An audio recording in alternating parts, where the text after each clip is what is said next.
ನಿನ್ನ ಜೊತೆ ನನ್ನ ಕತೆ ಸೀರಿಯಲ್ನಲ್ಲಿ ಅಜಿತ್ಗೆ ಭೂಮಿ ಸಾಹೇಬ್ರೆ ನನಗೆ ಒಂದೇ ಒಂದು ಆಸೆ ಸಾಹೇಬ್ರೆ ಅಂತಾಳೆ. ಅಜಿತ್ ಹಾ ಭೂಮಿ ಹೇಳು ಅಂದಾಗ ಭೂಮಿ ಅಕಸ್ಮಾತ್ ನಾನು ಗುಂಡು ಬಿದ್ದು ಹೋಗ್ಬಿಟ್ಟಿದ್ರೆ ಅದು ಈಡೇರ್ತಿರ್ಲಿಲ್ವಲ್ಲ ಅಂತಾಳೆ. ಆಗ ಅಜಿತ್ ಗಾಬರಿಯಿಂದ ಭೂಮಿನ ನೋಡ್ತಿರ್ತಾನೆ. ಅಜಿತ್ ಅದೇನು ಅಂತ ಹೇಳು ಭೂಮಿ ಅಂದಾಗ ಭೂಮಿ ಅದು ಹೇಳು ಅಂತಾನೆ. ಭೂಮಿ ಅದು ಸಾಹೇಬ್ರೆ ನೀವು ನನ್ನ ಅಪ್ಸರೆ ಅಂತ ಕರೆಯೋದು ಅಂತಾಳೆ. ಅಜಿತ್ ನೋಡ್ತಿರ್ತಾನೆ. ಈ ಕಡೆ ಅಜಿತ್ ಅಪ್ಪ ರಾಮ್ ಸಾಕ್ಷಿ ಮನೆಗೆ ಹೋಗಿರ್ತಾನೆ. ಅಲ್ಲಿ ಅವನಿಗೆ ಅವಮಾನ ಮಾಡ್ತಾರೆ.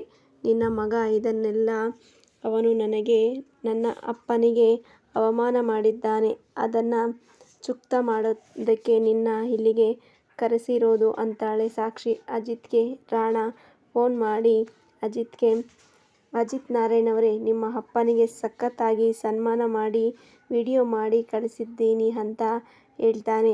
ಅಜಿತ್ ಆ ವಿಡಿಯೋ ನೋಡ್ತಿರ್ತಾನೆ. ಅವನಿಗೆ ತುಂಬ ಕೋಪ ಬರ್ತಿರುತ್ತೆ.